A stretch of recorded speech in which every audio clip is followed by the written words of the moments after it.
What's going on, guys? This is Red Bull Tanker, and welcome to another video segment on Operation Unthinkable. Today we're going to be going over the naval units for this game. So, naval units are the same as any other game. You have your submarine, your destroyer, your cruiser, battleship, carrier, and transport. There's quite a few rules regarding naval units, but some of it's the same as other games. But so starting off, so you have your submarine. It's worth 8, attacks at a 2, defends at a 2, can move 3 spaces, 4 with the naval base. And I'll just say that across the board, all naval units can move 3 spaces, 4 with a naval base. Then you have your destroyers, which are worth 10. They attack at a 3, defend at a 2. So that I've been playing wrong the last 3 games, so I will have to keep an eye on that one again. Cruisers are worth 14, attack at a 3 and defend at a 3. Battleships are worth 28, they attack on a 4 and defend on a 4. Carriers are worth 22, they attack at 1, defend at 2. And then you have your transports, which are worth 8, and they have no attack or defense value.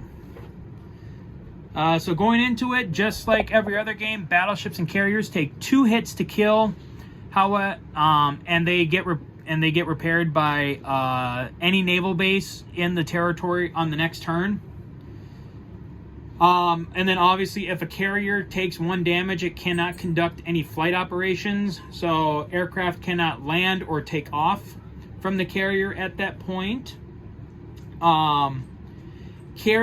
Cruisers and battleships still get to conduct offshore bombardment.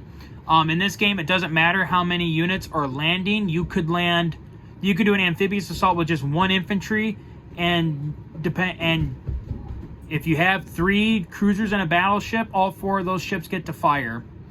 However, the caveat to that is that during an amphibious assault, if you run out of ground units in the attack, your cruisers and battleships are subjected to taking hits as well. But that's after all ground and air units have been destroyed in the amphibious assault. So say you went into an amphibious assault here in Barcelona, and you only went in with, say, 2 infantry.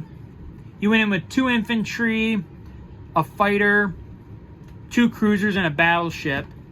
And your enemy had, say, 6 infantry, an artillery, a couple tanks. Like, if they get the amount of hits to kill the 2 infantry, if they get the 3 hits to kill the 2 infantry and the fighter, those die. But if they get any more, then any cruisers or battleships that participated in the offshore bombardment are subjected to being hit as well. So that's something that an attacker has to consider when conducting amphibious assaults, is that your that your cruisers and battleships can still be threatened with sinking by the defenders. Next involves your transports. So unlike most games, sorry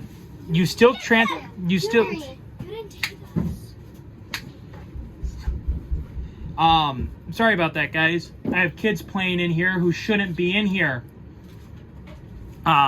So transports still transport 2 units like in every other game. However, in this game, it's not 1 infantry and another unit. You can load 2 tanks onto a transport and transport them.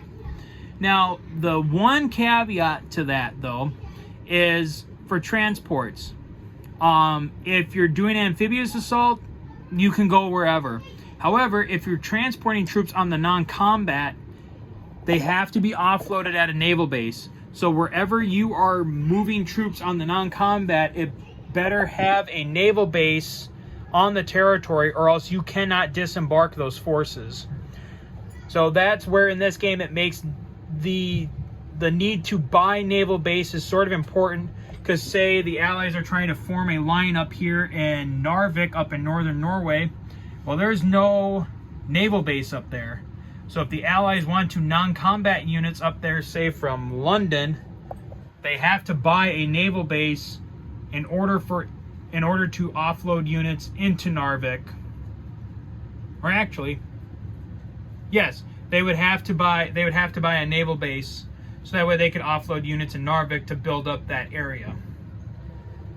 And then finally, the last set of rules follows submarines. This is a little different. So no matter what, regardless if there are destroyers or not, submarines will first take part. Well, submarines can submerge no matter what, even if there is a destroyer. So if your fleet is attacked, if you have subs, they can escape. As far as I know, the rules say submarines may defend, then retreat in any direction if they survive the original attack. Okay, so subs have to do 1 round of combat first on the defense. And then if any surviving subs on the first round of combat may submerge even if the attacker has destroyers. So destroyers do not block submarine movements in this game. And that also follows the next set of rules for the submarine. So basically, say none of those subs up north got attacked by the Allies. Well, these subs can literally just move through the fleets with no penalty. Even though there are destroyers in the sea zones, again, destroyers do not block submarine movements. So subs are able to move freely throughout the game, except over here, the subs, you could force them through the Dardanelles, but again, then that would add a +1 on the NATO alignment chart here for Turkey, where Turkey would get a +1 if the USSR forces the Dardanelles. So you kind of got to be choosy with the Russians on what you want to do as far as influencing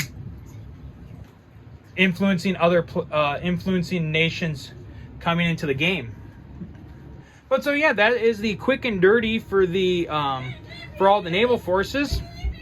Trying to think here if there's anything else really in the rule book that I need to go over. I will have to look, and if I don't find anything else, then this is the last video in my play series, or in my series of just kind of going over some of the rules and stuff for Operation Unthinkable. So I will double check and see if there's anything else. If not, well then I might, since I have the game set up, I might do another solo run through. This time I'll do videos for both sides, so that way you guys can see more of how the game is played, rather than just compared to like my first series where I only showed the Allied side, and then the second run through of the game I just explained what each side did.